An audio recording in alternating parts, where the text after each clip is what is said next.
আসসালামু আলাইকুম। এটিএন বাংলা সংবাদে সবাইকে স্বাগত জানাচ্ছি রোকসানা মিম। শুরুতে বিআরবি কেবলস সংবাদ শিরোনাম। সুষ্ঠু নির্বাচন শেষে ব্যারাকে ফিরতে চাই সেনাবাহিনী। ব্রিফিংয়ে সেনা সদর। আর্মিকে বিতর্কিত করার চেষ্টা চলছে। ভোট হলে স্থিতিশীল হবে আইন শৃঙ্খলা পরিস্থিতি।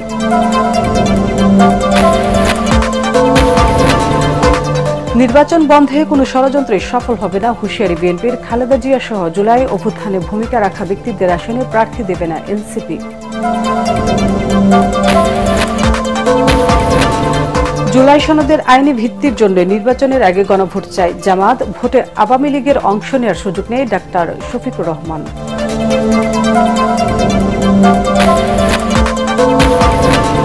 এবং ভেঙে দেওয়া হলো আর্থিকভাবে বিপর্যস্ত 5 ব্যাংকের পরিচালনা পর্ষদ। নিয়োগ দেওয়া হবে প্রশাসন একীভূত করে সরকারি ব্যাংক গঠনের সিদ্ধান্ত।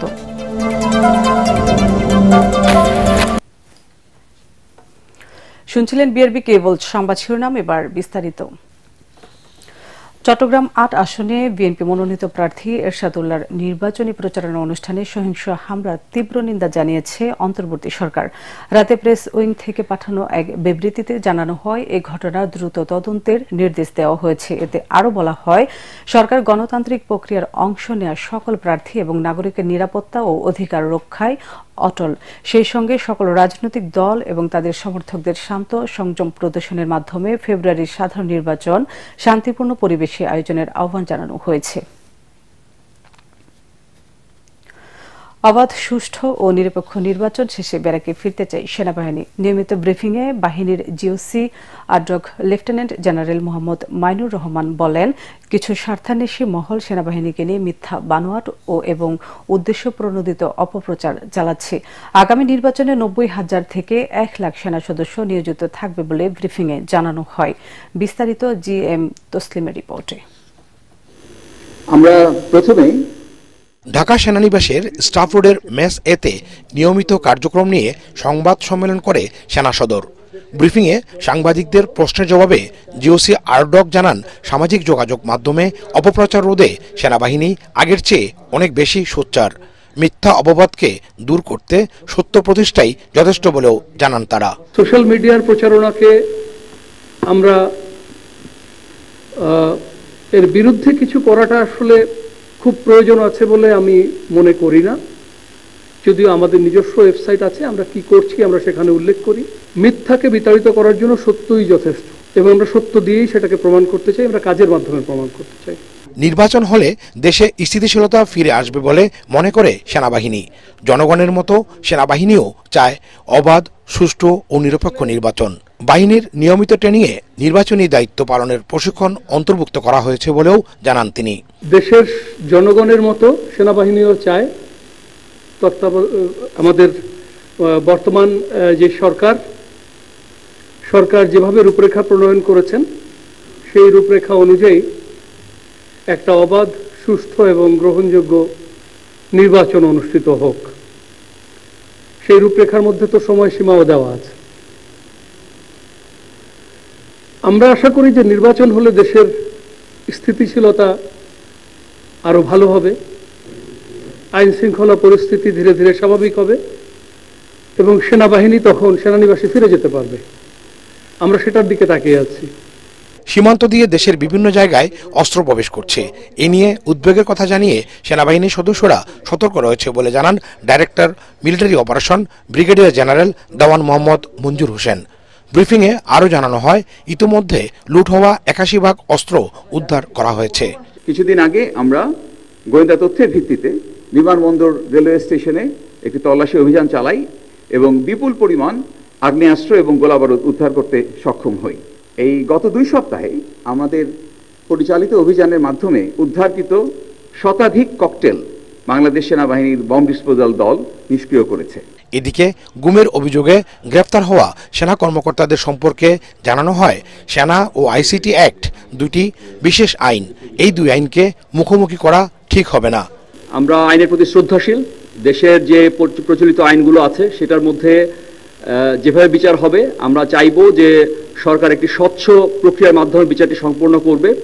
সেই সাথে আমি এটাও বলতে চাই যে যারা গুম খুনের শিকার হয়েছে তাদের পরিবারের প্রতি এবং তাদের প্রতি আমরা সহানুভূতিশীল এবং একই সাথে আমাদের যারা অফিসাররা আছেন তাদের যে রাইটস আছে, রাইটস অ্যান্ড প্রিভিলেজেস, সেটার সম্পর্কেও আমরা ওয়াকিবহাল আছি এবং আমরা সেটার ক্ষেত্রেও সরকারের সাথে যোগাযোগ রাখছি।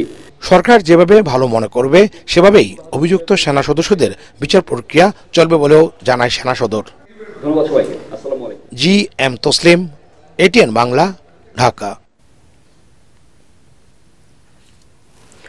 গণতন্ত্র প্রতিষ্ঠার সুযোগ যাতে হাতছাড়া না হয় তা নিশ্চিতে দলের মনোনীত প্রার্থীকে বিজয়ী করতে সবাইকে ঐক্যবদ্ধভাবে কাজ করার আহ্বান জানিয়েছেন বিএনপির স্থায়ী কমিটির সদস্য নজরুল ইসলাম খান। রাজধানীতে শ্রমিক দলের আলোচনা সভায় স্থায়ী কমিটির আরেক সদস্য ডাক্তার AZM জাহিদ হোসেন বলেন, নির্বাচনকে সামনে রেখে কোনো ষড়যন্ত্রই সফল হবে না। অন্যদিকে চট্টগ্রামে আমির খসরু মাহমুদ চৌধুরী বলেন, জনরায় পেলে তরুণদের আকাঙ্ক্ষা পূরণ করবে বিএনপি। কামরুজ্জামান রাজীবের রিপোর্ট। ৭ নভেম্বর জাতীয় বিপ্লব ও সংহতি দিবস উপলক্ষে জাতীয়তাবাদী শ্রমিক দলের আলোচনা সভায় যোগ দেন বিএনপির স্থায়ী কমিটির সদস্য নজরুল ইসলাম খান ও ডাক্তার AZM জাহিদ হোসেন। এতে প্রধান অতিথির বক্তব্যে নজরুল ইসলাম খান বলেন, ছাত্র জনতার গণ অভ্যুত্থানের পর পরিবর্তনের যে আকাঙ্ক্ষা তৈরি হয়েছে তা পূরণে ধানের শীষের প্রার্থীকে বিজয়ী করতে হবে। দল মনোনীত প্রার্থীদের বিজয়ী করতে নেতাকর্মীদের ঐক্যবদ্ধ থাকার আহ্বান জানান তিনি। এতে জাহিদ হোসেন বলেন, নির্বাচনকে সামনে রেখে নানা ষড়যন্ত্রের বেড়াজাল তৈরির চেষ্টা চলছে, তাতে কোনো লাভ হবে না। ফেব্রুয়ারিতেই হবে নির্বাচন। আগামী দিনে বিএনপির পক্ষ থেকে যাদেরকে মনোনীত করা হবে তাদের বিজয়ী করার জন্য সবাই মিলে কাজ করতে হবে। সুযোগ খুব বারবার আসে না। আমরা যদি এই পরিবর্তনে আমাদের পক্ষে নিয়ে আসতে পারি তাহলে আমাদের আকাঙ্ক্ষা অনেক কিছুই পূরণ হবে। বিভাজন সৃষ্টি করে যারা মনে করছেন যে আগামীতে লাভবান হওয়া যাবে অথবা গণতন্ত্রে যাওয়ার পথকে আরো দীর্ঘস্থায়ী করা যাবে, তারা বোকার স্বর্গে বাস করছে। গণতন্ত্রকে প্রলম্বিত করার ষড়যন্ত্র এদেশের সাধারণ সংখ্যাগরিষ্ঠ মানুষ কর্ম অবস্থাতেই গ্রহণ করবে না। অন্যদিকে চট্টগ্রামে বেসরকারি বিশ্ববিদ্যালয় ছাত্রদল আয়োজিত এক সেমিনারে অংশ নেন আমির খসরু মাহমুদ চৌধুরী। সেখানে তিনি বলেন, ভিন্ন মতের প্রতি সম্মান জানাতে না পারলে শত সংস্কার করেও কোনো লাভ হবে না। তরুণ প্রজন্মের চিন্তা চেতনাকে গুরুত্ব দিয়েই সব পরিকল্পনা করছে বিএনপি। যে প্রত্যাশা জেগেছে, এটা যদি কোনো রাজনীতি ব্যক্তিত্ব এবং দল অনুধাবন করতে না পারে, সেই রাজনৈতিক ব্যক্তিত্ব এবং সেই দলের কোনো ভবিষ্যৎ বাংলাদেশের নয়। তারেক রহমান সাহেব এটাকে ধারণ করছে, বিএনপি এটাকে ধারণ করছে এবং এটাকে ধারণ করে আগামীর বাংলাদেশের যে স্বপ্ন নতুন প্রজন্ম জেন জি যে স্বপ্ন দেখছে, সেই স্বপ্নকে মাথা রেখে আমাদের আজকে কর্মসংস্থানের কথা আমরা চিন্তা করছি। জন আকাঙ্ক্ষা পূরণের পরিকল্পনা বাস্তবায়নের অঙ্গীকার বিএনপি পূরণ করবে বলেও জানান আমির খসরু। কামরুজ্জামান রাজীব, এটিএন বাংলা। বিএনপির চেয়ারপারসন বেগম খালেদা জিয়া সহ জুলাই অভ্যুত্থানে অগ্রণী ভূমিকা রাখা ব্যক্তিদের আসনে প্রার্থী দেবে না এনসিপি। এছাড়া বাকি সব আসনে প্রার্থী দেবেন তারা। এই তথ্য জানিয়ে দলটির আহ্বায়ক নাহিদ ইসলাম বলেছেন, জোটের বিষয়ে এখনো সিদ্ধান্ত হয়নি। এককভাবে নির্বাচনের প্রস্তুতি নিচ্ছে এনসিপি। নারায়ণগঞ্জে জুলাই অভ্যুত্থানে শহীদ গাজী সালাউদ্দিনের পরিবারের সঙ্গে সাক্ষাৎ শেষে এসব কথা বলেন নাহিদ ইসলাম। নারায়ণগঞ্জ প্রতিনিধি আব্দুল সালামের পাঠানো তথ্য ও ছবিতে আরো জানাচ্ছেন মিজান শাহজাহান। নারায়ণগঞ্জের সিদ্দিরগঞ্জে জুলাই গণঅভ্যুত্থানে আহত হয়ে মৃত্যুবরণকারী শহীদ গাজী সালাউদ্দিনের পরিবারের সঙ্গে সাক্ষাৎ করেন এনসিপির আহ্বায়ক নাহিদ ইসলাম। এ সময় সাংবাদিকদের সাথে কথা বলেন জুলাই অভ্যুত্থানের অন্যতম এই সম্মুখ যোদ্ধা। আমরা এই মাসের 15 তারিখের মধ্যে আমরা হয়তো আমাদের প্রাথমিক একটা তালিকা আমরা প্রকাশ করব। তিনি বলেন, 300 আসনে এককভাবে নির্বাচন করার লক্ষ্য নিয়ে এগিয়ে যাচ্ছে এনসিপি। তবে জুলাই অভ্যুত্থানে বীরত্বগাথা আছে এমন ব্যক্তিদের আসনে প্রার্থী না দেওয়ার কথা ভাবছেন তারা। গণতন্ত্র প্রতিষ্ঠার লড়াইয়ে অগ্রণী ভূমিকা পালন করেছেন, সেটা খালেদা জিয়ার কথা নাসিরউদ্দিন পাটোয়ারি বলেছেন। ওনাদের বিষয়ে আমরা ওনাদের সম্মানে হয়তো আমরা সেসব জায়গায় আমরা প্রার্থী দিব না, বাট এছাড়া আমাদের সর্বাধিক আসনে আমরা আমাদের প্রার্থী শাপলাকলির জন্য আমরা প্রার্থী দিব এবং বাংলাদেশের মানুষের কাছে আমরা সেই আহ্বান জানিয়েছি। নাহিদ ইসলাম আরো বলেন, সংস্কার আর জুলাই সনদের দাবির সঙ্গে কোনো রাজনৈতিক দল সংহতি জানালে জোটের বিষয়টি বিবেচনা করা হবে। জুলাই গণঅভ্যুত্থানে শহীদ ও আহতদের সবার সহমর্মিতা দেখানো উচিত বলে মন্তব্য করেন তিনি। জুলাই সনদে এই আমাদের যে সংস্কারের দাবিগুলো আছে এই দাবিগুলোর সাথে যদি কোনো দল ঐক্যবদ্ধ বা সংহতি প্রকাশ করে সেক্ষেত্রে আমরা জোটের বিষয়টা হয়তো বিবেচনা করব, বাট আমরা এখন পর্যন্ত এককভাবেই আগাচ্ছি। এর আগে সিদ্দিরগঞ্জে গাজী সালাউদ্দিনের কবর জিয়ারত করেন নাহিদ ইসলাম সহ এনসিপির কেন্দ্রীয় ও স্থানীয় নেতারা। গাজী সালাউদ্দিন ছিলেন একজন স্কুল শিক্ষক। জুলাই আন্দোলনে আহত হয়ে চিকিৎসাধীন অবস্থায় গত 26 অক্টোবর মারা যান তিনি। Bureau report, ATN Bangla. নভেম্বরে সম্ভব না হলেও জাতীয় নির্বাচনের আগে যে কোনো সময়ে গণভোট চায় জামাত। নির্বাচন ভবনে প্রধান নির্বাচন কমিশনারের সাথে বৈঠক শেষে সাংবাদিকদের কথা জানান জামাতের সহকারী সেক্রেটারি জেনারেল হামিদুর রহমান আজাদ। জুলাই সনদ ইস্যুতে দলের অবস্থান বৃহস্পতিবার আনুষ্ঠানিকভাবে প্রধান উপদেষ্টাকে জানানো হবে বলেও জানান তিনি। তরিক ইসলামের রিপোর্ট। রাজধানীর আগারগাঁওয়ে নির্বাচন ভবনে প্রধান নির্বাচন কমিশনার এএমএম নাসির উদ্দিনের সাথে সাক্ষাৎ করেন জামায়াতের প্রতিনিধি দল। এ সময় আগামী জাতীয় নির্বাচন সুষ্ঠু করতে 18 দফা সুপারিশ তুলে ধরেন জামায়াত। ফেব্রুয়ারিতে যে ইলেকশনটা হচ্ছে। বৈঠক শেষে সাংবাদিকদের প্রশ্নের জবাবে জামায়াতের সহকারী সেক্রেটারি জেনারেল জানান, গণভোট ও জাতীয় নির্বাচন একই দিনে হলে বিশৃঙ্খলা হবে। মানুষের অ্যাটেনশনটা থাকবে হলো যার যার প্রার্থী যার যার প্রতীকের নির্বাচন দলকে নির্বাচিত করার জন্য। তাহলে গণভোটটা তখন ইগনোরেবল হয়ে যাবে, গণ হয়ে যাবে। সেক্ষেত্রে গণভোটের ভোট পড়বে কম। তখন যদি বলে দেয় যে এত কম ভোট দিয়ে গণভোট হয়েছে, সুতরাং জনগণ জুলাই সনদ চায় না, সুতরাং ফাঁদানো ফাঁদে আমাদের পা দেওয়ার সুযোগ নেই। দাবি আদায় না হওয়া পর্যন্ত জামায়াত আন্দোলন চালিয়ে যাবে বলেও জানান তিনি। 5 দফার একটা হচ্ছে বিগত সরকার ফেসিস সরকারের সাথে যারা কোলাবোরেশন করেছে তাদের সাথে তো কোনোভাবে আসলে ইলেকশন প্রসঙ্গে আলোচনা, আমরা বরং তাদের কার্যক্রমে নিষিদ্ধ চেয়েছি। সেখানে জাতীয় পার্টি তো নাম্বার 1, যাদের কারণে 15 বছর এই ভূত আমাদের গাড়ি চাপে ছিল।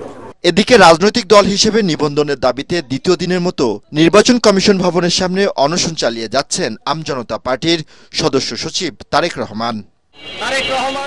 সকালে তারেক রহমানের দাবিকে সমর্থন জানিয়ে আমজনতা পার্টিকে নিবন্ধন দিতে ইসির প্রতি আহ্বান জানান গণ অধিকার পরিষদের সাধারণ সম্পাদক রাশেদ খান।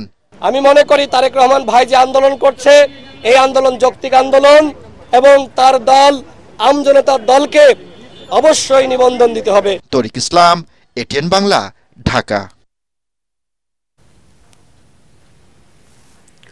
আগামী নির্বাচনে আওয়ামী লীগের অংশগ্রহণের কোনো সুযোগ নেই বলে মন্তব্য করেছেন জামাতে ইসলামীর আমির ডাক্তার শফিকুর রহমান। সিলেট সফরে ওসমানী আন্তর্জাতিক বিমানবন্দরে নেমে সাংবাদিকদের তিনি কথা বলেন। আগামী জাতীয় সংসদ নির্বাচনে জামাতে ইসলামী কোনো জোট গঠন করবে না বলেও জানান ডাক্তার শফিকুর রহমান। নির্বাচন না হলে দেশে নানা ধরনের বিশৃঙ্খলা সৃষ্টি হতে পারে উল্লেখ করে জামাতের আমির বলেন, প্রয়োজন হলে সবাইকে নিয়ে 2026 সালের ফেব্রুয়ারিতে নির্বাচন আদায় করবেন তারা। তৃতীয়বারের মতো দলের সর্বোচ্চ পদে নির্বাচিত হওয়ার পর প্রথমবারের মতো সিলেট সফরে তিনি জেলা ও মহানগর জামাত আয়োজিত পৃথক সাংগঠনিক কর্মসূচিতে অংশ নেবেন। আওয়ামী লীগ তো নিজেই নির্বাচন চায়, আপনারা কি জোর করে তাদের উপর নির্বাচন চাপিয়ে দিবেন? তারা যদি নির্বাচন চাইতোই তাহলে 3টা নির্বাচন করার সুযোগ তারা পেয়েছিলেন, হাতছাড়া করলেন কেন? তারা তো নির্বাচনে বিশ্বাসী কথা প্রমাণ করতে পারেননি। গণভোট আগে না হলে কিসের ভিত্তিতে সাধারণ নির্বাচন না হবে? এই জন্য আমরা চাই গণভোট আগে হোক এবং সনদ যেটা এটা তার আইনি বাস্তবতা খুঁজে পায়। আর্থিকভাবে বিপর্যস্ত 5 ব্যাংককে অকার্যকর ঘোষণা করে ভেঙে দেওয়া হয়েছে পরিচালনা পর্ষদ। সংবাদ সম্মেলনে governor doctor Ahsan H Mansur জানিয়েছেন, গেজেট প্রকাশ করে এসব ব্যাংকে শীঘ্রই প্রশাসন নিয়োগ করা হবে। ব্যাংকগুলো 2 লাখ টাকার আমানতকারীরা চলতি মাসের শেষে টাকা তুলতে পারবেন বলেও জানান তিনি।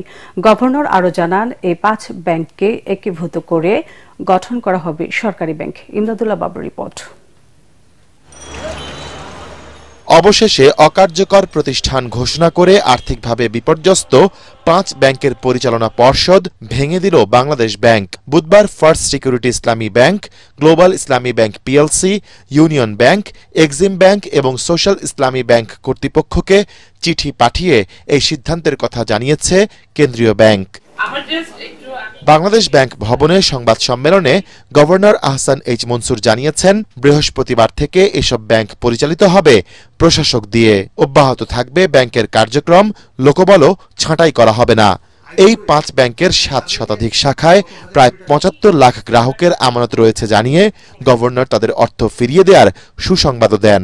2 লক্ষ টাকার মধ্যে যারা আছেন তারা 100% টাকাই তুলতে পারবেন। আমরা আশাবাদী এই মাসের শেষ নাগাদ যদি তারা চায় তাদের হাতে দিতে পারবো। আমি ডিপোজিটরদের উদ্দেশ্যে বলবো, আপনারা যেটুকু প্রয়োজন সেটুকুই তুলবেন। 2 লক্ষ টাকা আছে বলে যে 2 লক্ষ টাকাই তুলে ফেলতে হবে তাও না। তবে দুঃসংবাদ দেন ব্যাংকের শেয়ার হোল্ডারদের। শেয়ার হোল্ডার ইজ এ ওনার, তাই না? যত ছোট একটা ভগ্নাংশই হোক না কেন, অ্যাজ এ ওনার তার অ্যাসেটের ভ্যালুটা কতখানি। ভ্যালুটা যদি 350 টাকা নেগেটিভ হয় বা 420 টাকা নেগেটিভ হয়, তাহলে আমরা কিভাবে তাকে 1 টাকাও দিতে পারবো? তিনি আরো জানান, ব্যাংকগুলো 35,000 কোটি টাকার মূলধন নিয়ে আগামীতে সম্মিলিত ইসলামী ব্যাংক হিসেবে একীভূত হবে। সরকারি ব্যাংক হবে প্রথমে, কিন্তু এটা চলবে বেসরকারিভাবে। এই ব্যাংকটা হবে সবচেয়ে শক্তিশালী ফাইন্যান্সিয়াল ব্যাংক। এখানে পেইড আপ ক্যাপিটাল হচ্ছে 35,000 কোটি টাকা। বাংলাদেশের সর্বোচ্চ পেইড আপ ক্যাপিটাল আছে 1500 কোটি টাকা। কাজে এখানে বুঝেন এটা কত গুণ বেশি। প্রত্যেক ডিপোজিটরকেই মার্কেট বেসড ইন্টারেস্ট রেট দিব ডে 1 থেকে, যেদিন থেকে একীভূত হবে। এটা সরকারি ব্যাংক, কাজে কারোর কোনো ভয়ের কিছু নাই। এসব ব্যাংকের টাকা লুটের সাথে জড়িতদের দৃষ্টান্তমূলক শাস্তি নিশ্চিতে সরকার কাজ করছে বলেও জানিয়েছেন গভর্নর। অপকর্ম করেছে তাদের বিরুদ্ধে তো সরকার আইনগত ব্যবস্থা নিচ্ছে। ইমদাদুল্লাহ বাবু, ATN বাংলা, ঢাকা।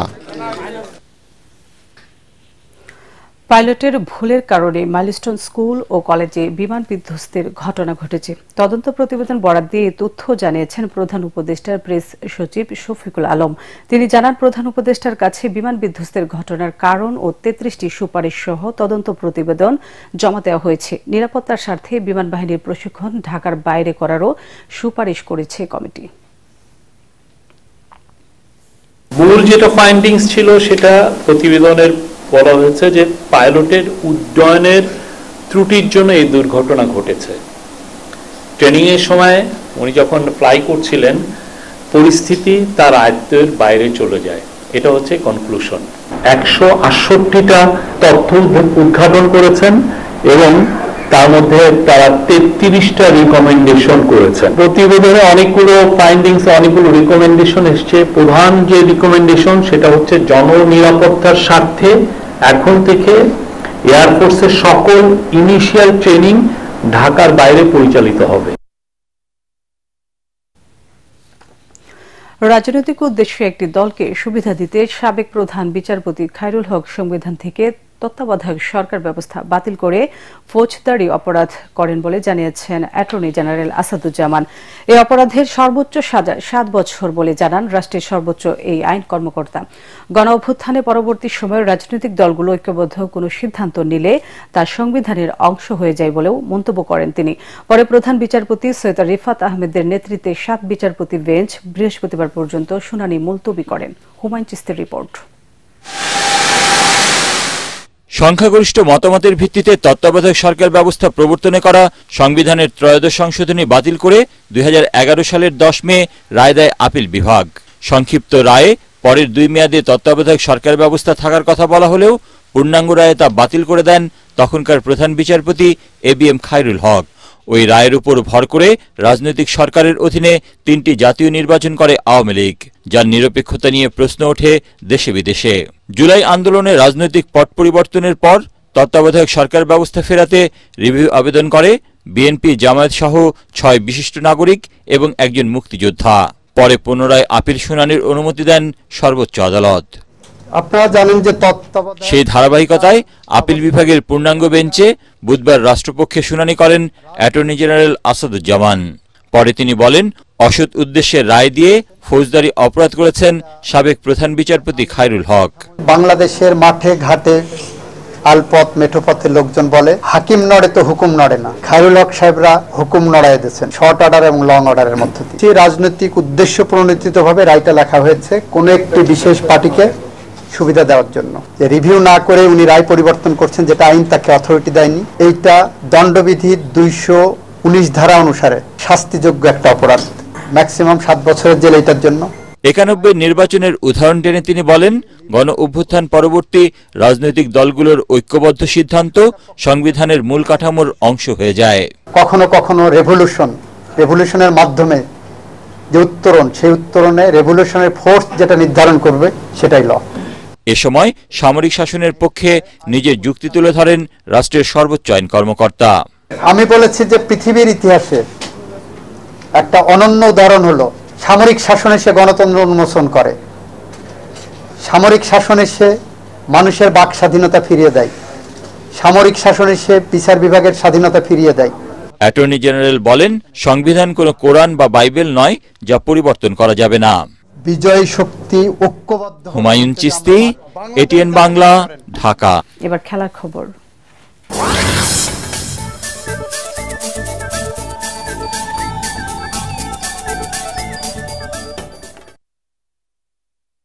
পাহাড়ি এলাকায় ক্রিকেটের মান উন্নয়নে উদ্যোগ নেওয়ার আশ্বাস দিয়েছেন বিসিবি পরিচালক আসিফ আকবর। দায়িত্ব নিয়ে প্রথমবারের মতো বান্দরবান স্টেডিয়াম পরিদর্শন করেন জনপ্রিয় এই গায়ক। এ সময় তিনি বিভিন্ন খেলাধুলার খোঁজ খবর নেওয়ার পাশাপাশি বলেন, এখানকার খেলোয়াড়রা খুবই পরিশ্রমী, তারা বিভিন্ন খেলায় দেশের জন্য সুনাম বয়ে এনেছেন। তাই এই এলাকার ক্রিকেটের মান উন্নয়নে বিসিবি সব ধরনের ব্যবস্থা নেবে। তরুণদের মাদক এবং কিশোর গ্যাং থেকে সরিয়ে এনে কিভাবে খেলামুখী করা যায়, বিসিবি সেই উদ্যোগও নেবে বলে উল্লেখ করেন আসিফ আকবর। এ সময় উপস্থিত ছিলেন বান্দরবান জেলা ক্রীড়া সংস্থার সাধারণ সম্পাদক ও জেলা ক্রীড়া অফিসার রেজাউল করিম সহ বিসিবি ও বান্দরবান জেলা ক্রীড়া সংস্থার নেতৃবৃন্দ।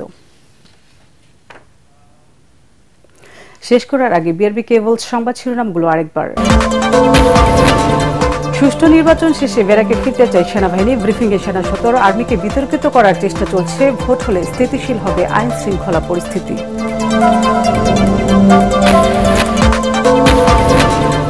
নির্বাচন বন্ধের কোনো ষড়যন্ত্রে সফল হবে না হুঁশিয়ারি বিএনপির। খালেদা জিয়া সহ জুলাই অভ্যুত্থানে ভূমিকা রাখা ব্যক্তিদের আসনে প্রার্থী দেবে না এনসিপি।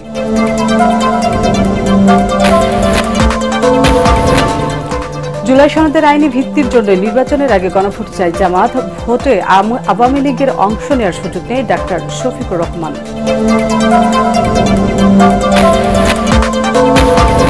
এবং ভেঙে দেওয়া হলো আর্থিকভাবে বিপর্যস্ত 5 ব্যাংকের পরিচালনা পর্ষদ। নিয়োগ দেওয়া হবে প্রশাসক, একীভূত করে সরকারি ব্যাংক গঠনের সিদ্ধান্ত।